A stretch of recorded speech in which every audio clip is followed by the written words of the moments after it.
మాటలో వచ్చి ఇక్కడ నించున్నందుకు అన్నయ్య నీకు పాదాభివందనాలు. Really now days that's a very great thing ఒకరిని ఎంకరేజ్ చేయడం. అంటే ఒక్క 5 minutes తీసుకుంటాను. ఇంతకుముందు కాజపాషా అని ఇక్కడ మాట్లాడాడు స్టేజ్ మీద.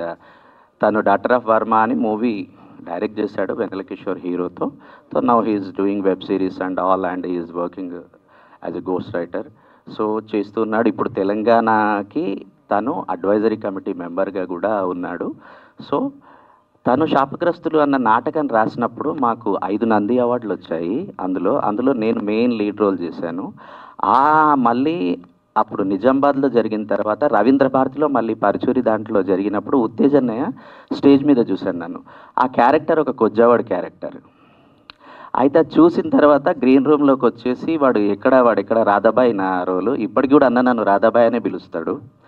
సో ఆ రోల్ చూసి వచ్చి అరే ఎక్కడరా ఏంటి యాక్టింగ్ బాగా చేసావు అంటే already I'm working with Neelakanta గారు ఇన్ డైరెక్షన్ డిపార్ట్మెంట్. సో అంటే అవునా మరి యాక్టింగ్ అంటే థియేటర్ చేస్తున్నాం మన ఇంకా అది కూడా ఇంట్రెస్టే. సో యాక్టింగ్ కూడా చేస్తుంటానంటే నెంబర్ తీసుకోరా అని. అంటే ఈ విషయం ఏంటంటే ఒక టాలెంట్ని గుర్తుపట్టడం, ఒక టాలెంట్ని ఎంకరేజ్ చేయడం చాలా గొప్ప విషయం అండి ఈ రోజుల్లో.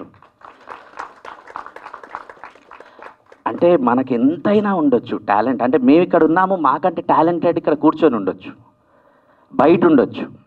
కానీ ఆ టాలెంట్ని రికగ్నైజ్ చేయడం అనేది, నేను ఇప్పుడు చాలామంది అంటున్నారు కదా నాకు అవకాశం ఇచ్చారని. నో, మీరు వస్తేనే మేము ఫుల్ఫిల్ అవుతాం అనమాట. నేను స్క్రిప్ట్ రాసుకున్న అందులో ఆ క్యారెక్టర్ కావాలి. ఆ క్యారెక్టర్ నేను మీ గురించే రాసుంటాను. ఆ డెస్టినీ మీదే అనమాట. సో ఆ జర్నీ. అయితే అన్నయ్య దగ్గరికి నేను వెళ్ళిన తర్వాత మళ్ళీ కృష్ణవంశీ గారి దగ్గర మళ్ళీ అన్నయ్య తీసుకెళ్ళి కృష్ణవంశీ గారి ముందు కూర్చోబెట్టి నాకు పైసా సినిమా చేయించాడు డైరెక్షన్ డిపార్ట్మెంట్లో. సో అక్కడ కూడా చేసిన తర్వాత అట్లా రైటర్గా సంథింగ్ చేస్తూ ఉన్నాను. దెన్ మూవీ చేసే ఆపర్చునిటీ ప్రయత్నాలు చేస్తూ ఉంటాము. ఈ ధర్మారెడ్డి యాక్టింగ్ నేర్చుకోవాలని వచ్చాడు. నేను యాక్టింగ్ ట్రైనర్.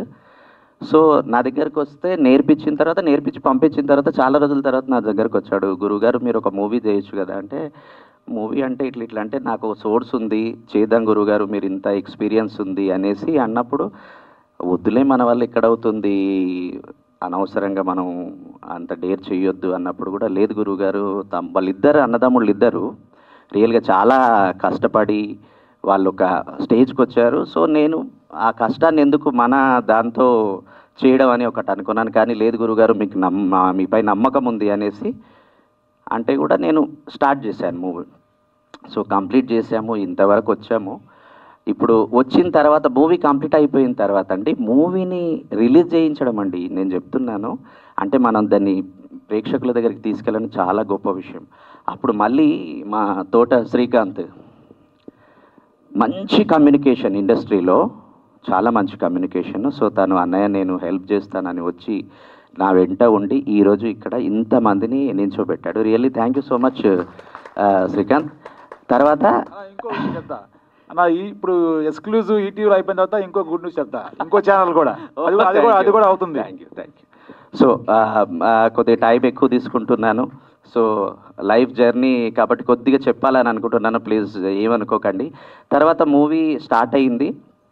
అయితే మూవీ డైరెక్షన్ డిపార్ట్మెంట్ ఒకటండి, మిగతా రైటింగ్ అంటే నేను రాశాను. కానీ ఒక డైరెక్షన్ డిపార్ట్మెంట్ అంటే కెమెరామ్యాన్ ఉంటారు, తర్వాత ఎడిటింగ్ సంథింగ్ మనం వెళ్తూ ఉంటాం ఆల్ డిపార్ట్మెంట్స్. కానీ లొకేషన్లో మనం ఏం వర్క్ చేస్తున్నాం, మన టీం ఎలా ఉంది అని అంటే, నేను ఇప్పుడు కాజపాషా నేను అండ్ మా కో డైరెక్టర్ శేఖర్ రియల్లీ హార్ట్ఫుల్గా చెప్తున్నానండి. వితౌట్ శేఖర్ ఈ మూవీ నేను చేసేవాడిని కాదు. శేఖర్ ఎక్కడున్నావు?